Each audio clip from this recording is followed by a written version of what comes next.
अस्सलाम वालेकुम रहमतुल्लाह। आज मैं बात करूंगा कुरान मजीद और साइंस के बारे में कि कुरान मजीद और साइंस का आपस में क्या ताल्लुक है।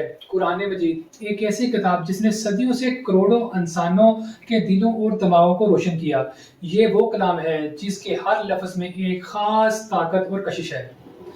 लेकिन जब हम आज के दौर में साइंस और टेक्नोलॉजी की हैरत अंगेज तरक्की को देखते हैं तो अक्सर हमारे अपने जहनों में एक सवाल उठता है, कुरान और साइंस का आपस में क्या ताल्लुक है।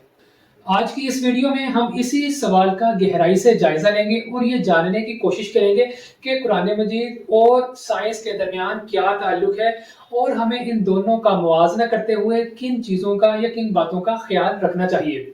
सबसे पहले हमें ये बात समझना होगी कि कुरान मजीद बुनियादी तौर पर एक साइंसी किताब नहीं है, बल्कि ये एक किताब हदायत है जिसका मकसद इंसानों को इसके रब से जोड़ना और इसे जिंदगी के हर शोबे के मुताल्लिक रहनुमाई फराहम करना है। यानी ये किताब ना सिर्फ इंसान को इसके खालिक के बारे में रहनुमाई मुहैया करती है, बल्कि ये हमें यानी इंसानों को बताती है कि इसका खालिक कौन है, इसको बनाने वाला कौन है, इसको पैदा करने वाला कौन है, इस कायनात का मालिक कौन है और उस कायनात के मालिक के साथ ताल्लुक को कैसे मजबूत किया जाए, कैसे कायम किया जाए, जिंदगी कैसे गुजारनी चाहिए, अखलाक को कैसे बेहतर बनाना चाहिए, मुआशरे के अंदर कैसे रहा जाए और इसके अलावा इंसाफ को कैसे कायम किया जाए। अगर हम कुरान मजीद के बुनियादी मकसद की बात करते हैं तो इसके बारे में कुरान मजीद ही हमारी रहनुमाई करता है। जैसा कि अल्लाह ताला ने सूरत अल बकरा की आयत नंबर 2 के अंदर कुछ इस अंदाज से इरशाद फरमाया है, ज़ालिकल किताबु ला रैब फीही हुदल लिल मुत्तकीन।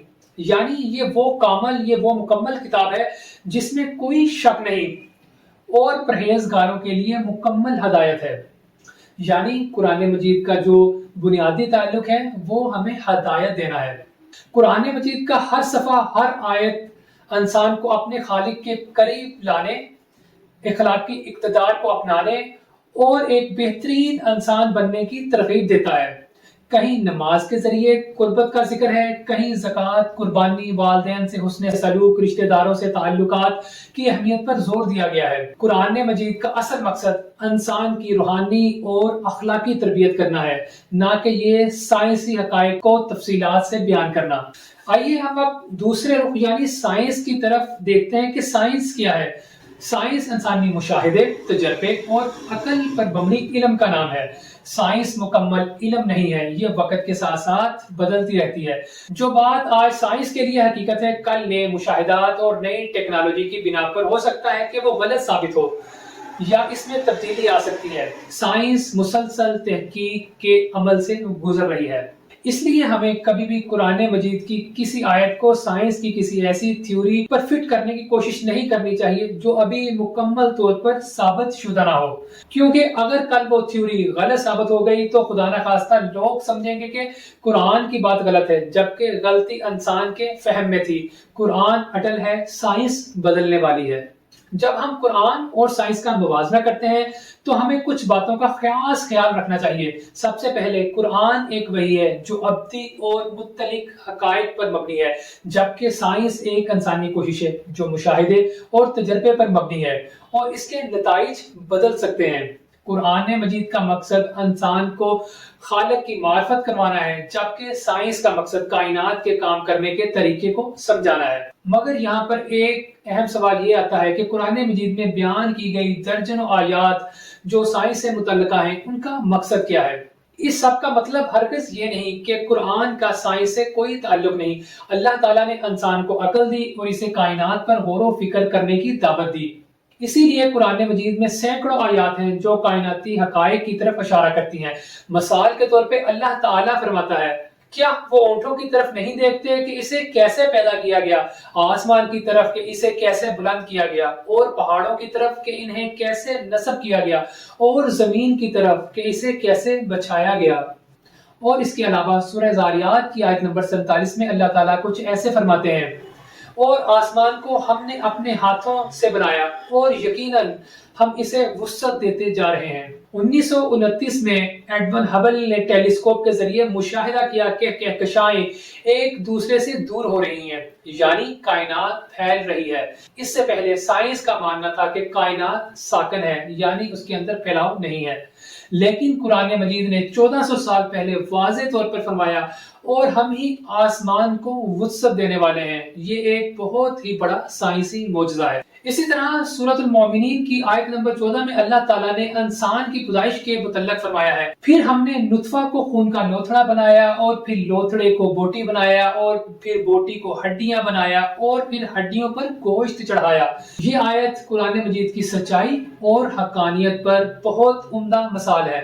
جدید ایمبریالوجی نے مائکروسکوپ کی مدد سے 20ویں صدی میں جانا کہ رحم مادر میں بچہ کن مراحل سے گزرتا ہے، لیکن قرآن مجید نے اتنی تفصیل سے ذکر کیا۔ تو اسی آیت کو پڑھ کر ڈاکٹر کیتھ مور نے کہا تھا، یہ ناممکن ہے کہ اتنے سال پہلے کوئی انسان اپنے پاس سے اتنی وضاحت کے ساتھ ماں کے پیٹ کے اندر بچے کے پیدا ہونے کے مراحل کے بارے میں بتا سکے۔ اور اس کے علاوہ اللہ تعالیٰ مختلف آیات میں فرماتے ہیں، زمین اور آسمان پر غور کرو، بادلوں کی حرکت پر غور کرو، انسان کی تخلیق پر غور کرو۔ دراصل ان آیات کا مقصد انسان کو سائنسی تعلیم دینا نہیں ہے، کیونکہ قرآن مجید کوئی سائنسی کتاب نہیں، بلکہ انسان کو غور و فکر کرنے کی دعوت دینا ہے۔ یہ بتانا ہے کہ کائنات خود بخود نہیں بنی، بلکہ اس کا کوئی خالق ہے جس نے اسے اتنے نظم و ضبط کے ساتھ پیدا کیا ہے۔ یہ آیات دراصل اس بات کا ثبوت ہیں کہ قرآن اللہ کا کلام ہے، کیونکہ ان میں وہ حقائق بیان کیے گئے ہیں جو اس وقت کے انسان کے لیے ناممکن تصور تھے۔ یہ اشعار مومن کے ایمان میں اضافے کا باعث بنتے ہیں۔ اب ہم چلتے ہیں اپنے اختتام کی طرف۔ تو میرے دوستو، خلاصہ یہ ہے کہ قرآن اور سائنس میں کوئی تضاد، کوئی ٹکراؤ نہیں ہے۔ قرآن اللہ کا کلام ہے اور کائنات اللہ کا کام۔ اللہ کے کلام اور کام میں تضاد ہو ہی نہیں سکتا۔ قرآن ایک ایسی کتاب ہے جو ہر دور کے انسان کے لیے رہنمائی فراہم کرتی ہے۔ یہ کتاب ہدایت ہے جو ہمارے رب سے جوڑتی ہے اور ہمیں ایک بہترین زندگی گزارنے کا راستہ دکھاتی ہے۔